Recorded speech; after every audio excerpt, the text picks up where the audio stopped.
Hey guys, I hope everybody's having a fantastic day, whether you're watching this in the morning, the afternoon, or in the evening. I am stoked you're here. I've got a really cool long-term overview review on a knife that I'd kind of been excited with for a super long time. Um, I think we've talked about this before, but my collection, I've been blessed to have a lot of cool knives in my collection, but the one that I go back to as my number one is my G10 monoblock construction unibody Liong Mah field duty EDC. This was a frame lock.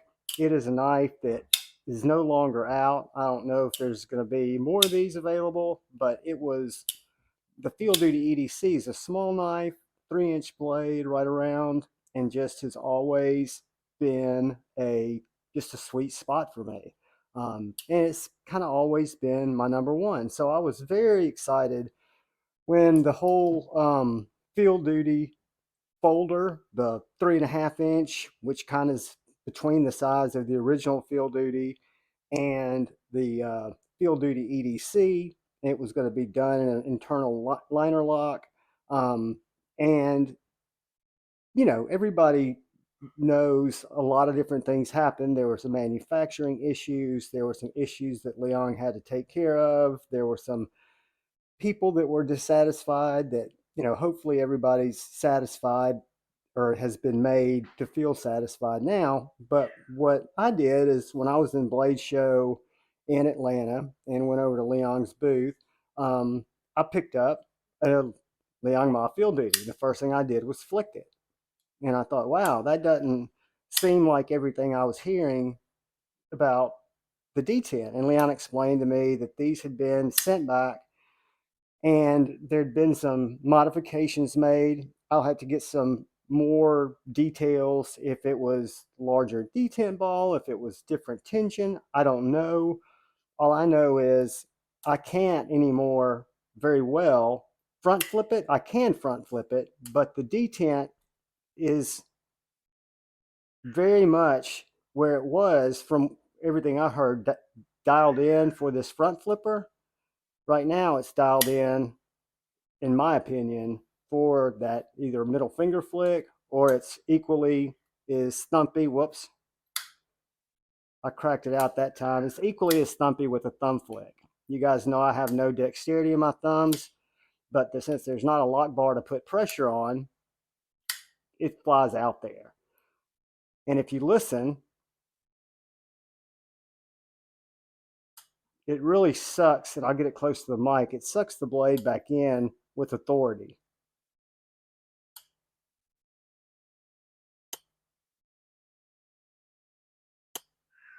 I don't know if y'all can hear that over the cat whining, but hopefully she won't get too annoying. But the detent in this knife, in my humble opinion, is perfectly dialed for my type of middle finger flicking.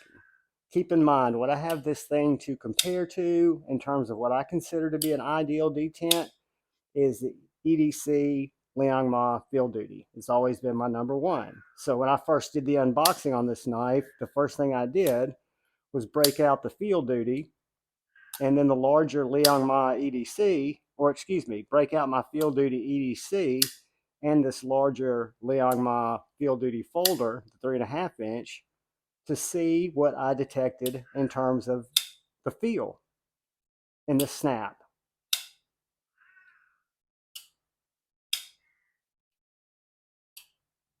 And guys, I've been carrying this knife now for well over a week. I've not been cutting a lot more than paper with it because it's not my knife yet. But I can tell you, I cannot shake it out. I don't know if I remember that being an issue, and then we'll talk about construction in a second, but it will not shake out. Let's move the field duty EDC. I can even, let's see, I was told to turn it upside down. Turn this. Guys, it won't shake out. You have to trust me. One thing that I think makes, one thing that I would have liked, my finger will slide into this hole. So that is something I think that possibly got people thinking, even though the D-tip might have been lighter. I didn't get to experience one. But I've learned that if I put my finger down here to the side, I still get that reliable flip. But if you notice, my finger's coming through the hole. That finger can create drag if I don't do it right and slow that blade from deploying. So I've just gotten to where I put my finger right towards the top of the deployment hole, just kick straight up or straight out. It's really does not discriminate. It's just got a lot of really good snap.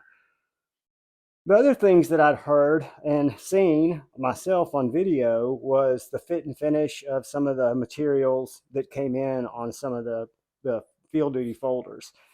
And all I have to compare it to is this Crosscut Arctic Storm Carbon Fiber Edition. And guys, I should tell you in full disclosure, Liong sent me this because I asked for it at Blaze Show. He said after Blaze Show, he would see how many, what he had available, and he'd maybe send mine up my way to check out. And I will tell you that this was a sealed sample. So this is not one that had been tuned or nothing special had been done to it. This came from a bag that I kind of, against my feelings of good, had to cut it open and get the knife out. So it was totally sealed up. Did have the certificate of authenticity. I should probably show that. It came with a microfiber cloth, a Liong Mah card, and then the certificate of authenticity, which this one matches the knife, field duty, blade, CPM S90V, handle, tie, and crosscut Arctic Storm carbon fiber, serial number 60 of 175, manufacture date 12 of 22, and the back has got a graphic of the Liong Mah Design logo and the field duty folder. And then you also had, of course, the knife, and it was a sealed copy. There's also the Liong Mah Ranger eye patch. And put all this stuff back in here, because that's where the struggle begins as we get further into this video. So I've been really trying to observe, because I think Crosscut Arctic carbon fiber, or Crosscut any carbon fiber, is kind of a feat in and of itself, just knowing how carbon fiber works. But when you look at this carbon fiber, the vividness of the coloration is not going to be done justice by the camera. I can assure you that these black, almost metallic black looking areas are not any voids in the carbon fiber. It's 100% smooth. It's just very vivid in its kind of richness. And then I've also checked out the lanyard hole where there were problems I'd seen on some of the burlap micarta issues, where the screw might have come through the back end and splintered out a little of the material on the handle where it didn't look as finished. This is absolutely pristine. You've got titanium anodized blue hardware holding the scales in. And guys, I apologize for the cat. She's just being, you've got this beautifully hand rubbed satin blade of S90V. She's going to come over here and I'm going to get to smack her. It's very, very sharp.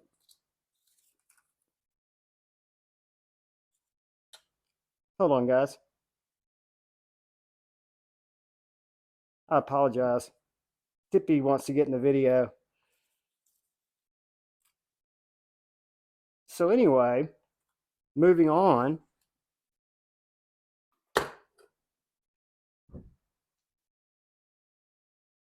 All right, guys. Moving on. So between this Arctic carbon fiber crosscut that I say is pristine, the way it marries up with this titanium, and this titanium has got a finish on it that's not at all orange peeled, but it does have a texture. And I think when I was looking on the website, it said something about being a wire wheel wash, kind of like a stone washing or something like that, but using a wire wheel instead. All I can tell you, and hopefully you can see some of that, is the finish on these bolsters are done very, very well. And again, it's not a liner lock, so you don't have any frame pressure over there. I would imagine it would be both a left-handed knife and a right-handed knife and would not discriminate over either. You've got what I can assume is an adjustable clip here. Here comes the cat again. I apologize in advance. But where you can take this off with a T8, it looks like, slip this clip around, and you'd be set up to carry it opposite. Now, your internal liner lock is going to be still on the one side of the knife, but it'll carry either way. And I've heard people talk, I'm not left-handed. People operate or deactivate those locks in a lot of different ways. But all I can say is I've been absolutely blown away and honored to have had and hung out with this knife for as long as I have. That was brings us to the punchline. Um, I've now got to make the decision of, do I send it back or do I buy it? And I think I'm gonna have to leave that open for right now, because not necessarily in a position where I can do anything crazy, but and I wasn't expecting to be presented with a knife that I would feel so stoked about. I should have kind of been wary, and Leon's pretty genius for sending this up to me, because again, he does know how I feel about this knife. Um, so, anyways, guys, I hope you've enjoyed this. Again, all I wanted to do is talk about a cool knife in and on the merits of the knife itself, how it makes me feel. I don't own the knife. I can probably report to you in a week or two if I own the knife. That's yet to be determined, but it is a specimen that came sealed from Riyadh that I think is just spectacular in every way.